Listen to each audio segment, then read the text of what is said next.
As India marks 77 years as a republic, this moment is about far more than remembering the day we wrote our constitution. It is about honoring the promise it carried, a sacred pledge sustained by 77 years of hard work, sacrifice, and the collective will of 1 billion plus people, viewers. Every story you see on this special edition of India Ascent is of growth, confidence, courage, and change, and is a promise that we as a nation, as a republic, will celebrate our future, our past, and continue to keep it together. It's also a pledge to our generations that are yet to come of what India will build, protect, and become on the world stage. I'm Gauri Dwivedi, and this week we talk about India's ascent at 77.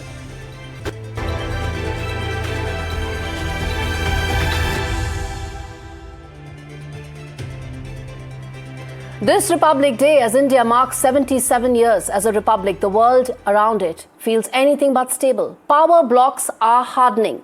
Wars are in fact dragging on. Alliances are fraying, and nations are being told to choose a side or pay a price. India has chosen something else. Despite pressure, tariffs, threats, and persuasion, India is navigating these choppy waters with one hand steady on the wheel.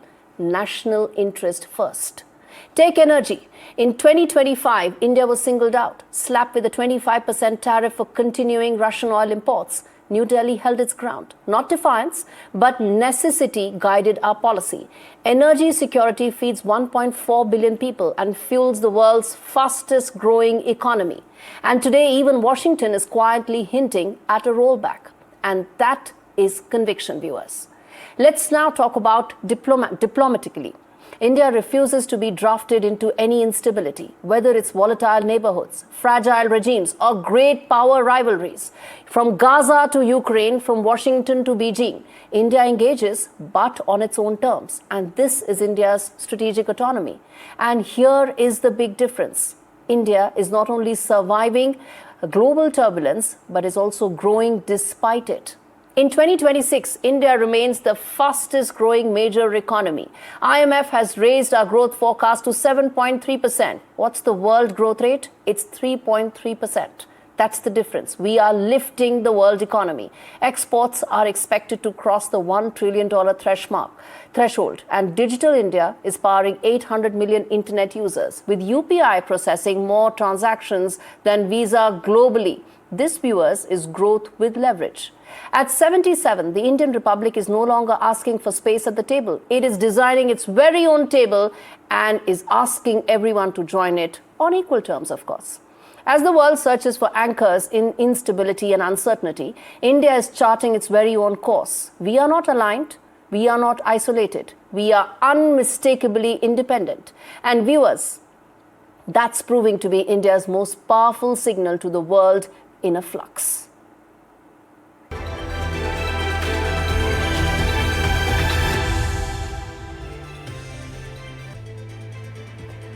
Now, viewers, India got independence at the same time as many other countries.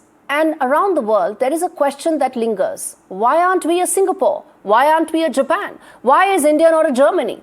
Well, the answer to that, viewers, is context. And this Republic Day, let's tell you that for nearly 200 years, India endured extraction, deindustrialization, man-made created famines, a partition, a nation structured to enrich others at our cost.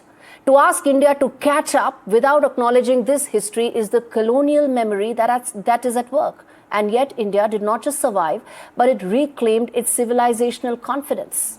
Take Ayodhya.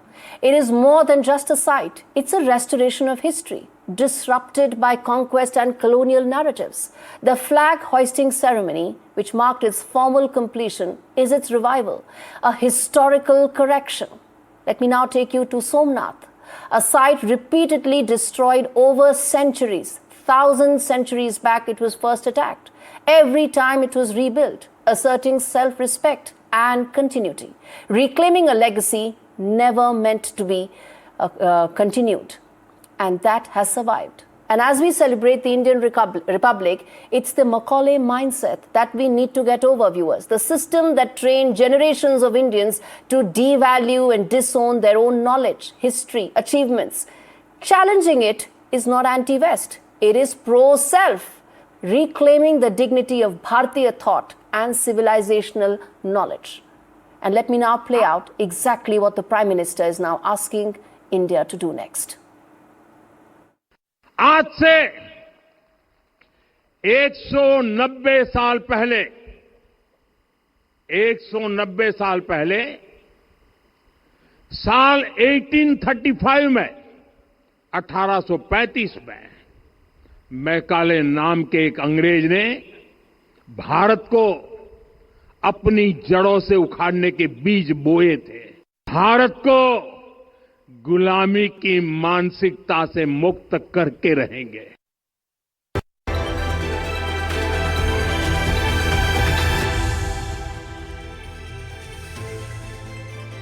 "77 years ago, when India's republic came into being, now Bharat is choosing a direction. The republic we inherited is being quietly re-anchored, not just in parliament, but in homes, offices, campuses and screens. A generation is questioning power, redefining success, refusing burnout. They are not waiting for permission. On this special broadcast, we look at how Gen Z is changing the character of New India and how they will power the next phase of a new India. Take a look.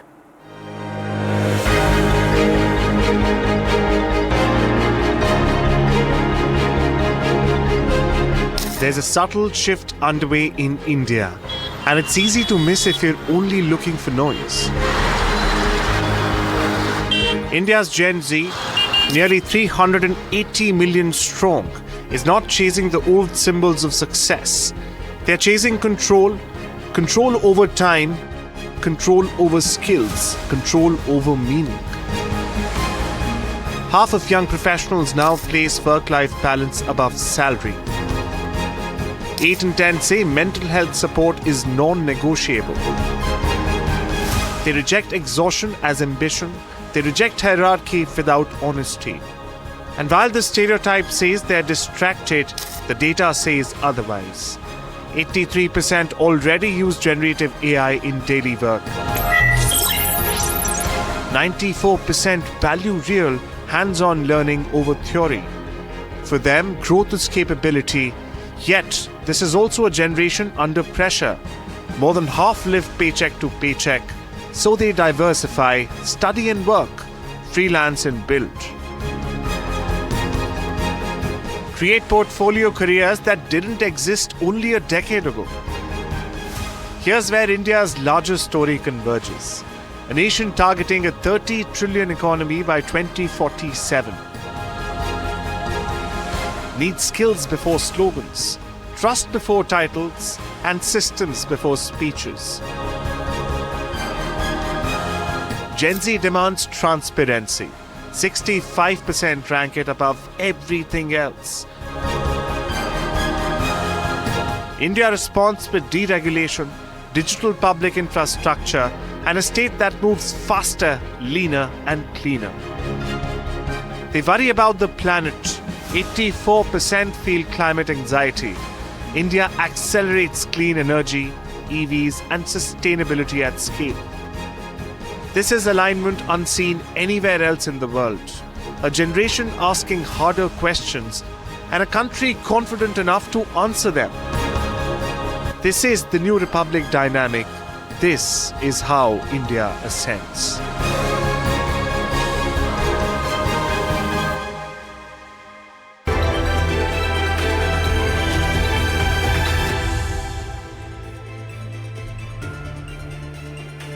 To talk more about how can India's Gen Z take the nation forward, I have two very interesting voices, two very important women. Prajakta, Koli, who is one of India's most influential digital creators, and Mirza, who is an award-winning actor and associated with the United Nations for the work she's done in climate and climate advocacy. In fact, Prajakta, let me start with you. As we talk about the kind of work that you've been doing, let me start by asking you that as a Gen Z woman, what kind of a role model do you think you are for women, for youngsters to take the country forward? I think one of the biggest strengths that the women today, especially at that young age group, have is that they're a lot more daring. They're a lot fearless. They're a lot more kind of gutsy when it comes to putting things out there. I feel like they're a lot more unhinged, and that might just work in our favor in general. So I think the fact that they also grew up at a time where all these conversations were kind of loud and clear for them to consume and learn from online, that changed a lot for them. So I have a lot of hope. What about you, Dia, on this Republic Day? What is your one hope for Indian women and one promise you believe women are making to the future of India? I dream of a country that truly celebrates Sujalam, which is pure water, Sufalam, which is abundance, prosperity. And women and girls cannot be, neglected in this process. In fact, I believe that women and girls are going to lead the way and show the way and define the way for our country and our communities and the world at large. That's a lovely thought to end this conversation. Thanks so much, Dia and Prajakta, for speaking to me on India Ascent. On that note, viewers, a quick break. We return with some of the other stories that are going to define India's ascent going forward. Stay tuned.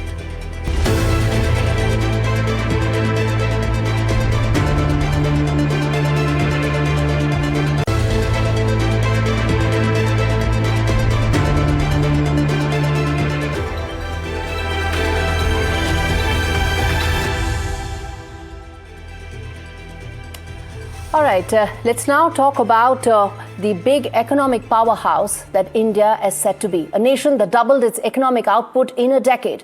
One that has become the world's fourth largest economy and is now standing on the threshold or cusp of a historic milestone. A historic milestone within a decade that many young Indians will live through, shape and define.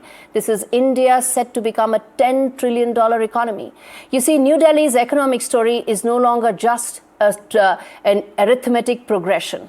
It is now a geometric progression. In the last decade, India's GDP has doubled, crossing over $4.2 trillion as of 2025. The broad economic pulse that's spanning across factories and freelancers, exports and entrepreneurs now beats with growing momentum. Analysts from Goldman Sachs say India is poised to reach $10 trillion in the next decade, maybe sooner, with global capacity centers or GCCs alone adding roughly about $500 billion in value and jobs. That's roughly 2.5 times the size of the economy we had just a decade ago. And what's really driving it? It's a combination of boom in services, a swelling base of talent, institutional reforms, and an expanding domestic market hungry for innovation. India's consumption market is going to be the largest by 2030. We're already the fourth largest economy, outpacing powerhouse nations and eyeing the third spot by the end of this decade. Growth forecasts for the current year remain extremely robust. Global bodies like the IMF lifting India's annual growth outlook to 7.3% is a signal of sustained resilience. And when you reach $10 trillion, you reach that threshold point where millions of jobs are getting created and do get created. Add to it the massive startup economy that India has been able to create, one that is now going to create innovation and entrepreneurship. At $10 trillion, India won't just be big. It will be influential. It will be innovative. And most importantly, it will be indispensable to the global power play. And I think that's the single biggest promise that India is making to its people, to the world, and to its future generations.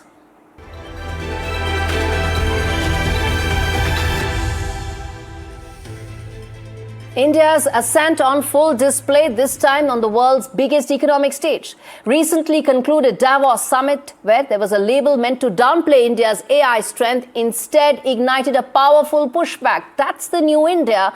What followed was proof that India isn't a tier 2 player in artificial intelligence, a rising force reshaping the future, and one that is set to play host to the who's who of AI in the world in the next 3 weeks. This report tells you more.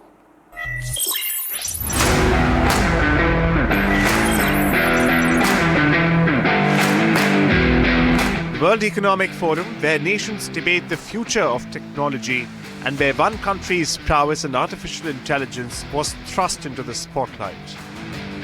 On the AI Power Play panel, a powerful label was dropped: Tier 2 AI Power. The IMF chief Kristalina Georgieva's remarks implied India lagged behind the top echelon of innovators. But this was no ordinary talk, because sitting across the table was India's IT Minister Ashwini Vaishnav, who immediately corrected Georgieva. Our focus is very much on making sure that AI diffusion happens in a very big way. And I don't know what the IMF criteria has been, but Stanford places India as third in terms of AI penetration, in terms of AI preparedness, and in terms of AI talent. The Stanford study suggests that India ranks ahead of several advanced economies. The Ivy League institution's Global AI Vibrancy tool, which assesses AI competitiveness, ranked the US first, China second, and India third for 2025. That's not all, as India moved up from the 7th place the previous year, surpassing countries like the UK, South Korea, Singapore, and even Japan. Speaking exclusively to NDTV later, the IMF chief retracted her big claim, undermining India's AI capabilities. We have admiration for India, for how India has developed over the last years in terms of fabulous reforms, in terms of building digital public infrastructure amazingly well, and in terms of the IT-skilled labor force. Vaishnav didn't just quote rankings, he laid out India's strategy. 38,000 GPUs accessible to students, startups, a program underway to train 10 million people in AI, and most importantly, AI solutions built for real impact. This isn't just about building the largest model on paper, but about building AI that works in fields, in factories, in classrooms, in every corner of a billion-plus population. At Davos, India didn't just defend its ranking, it seized its identity as a major global AI force. The message is clear: India won't be undermined, it won't be sidelined, it is rising, fast, focused, and formidable.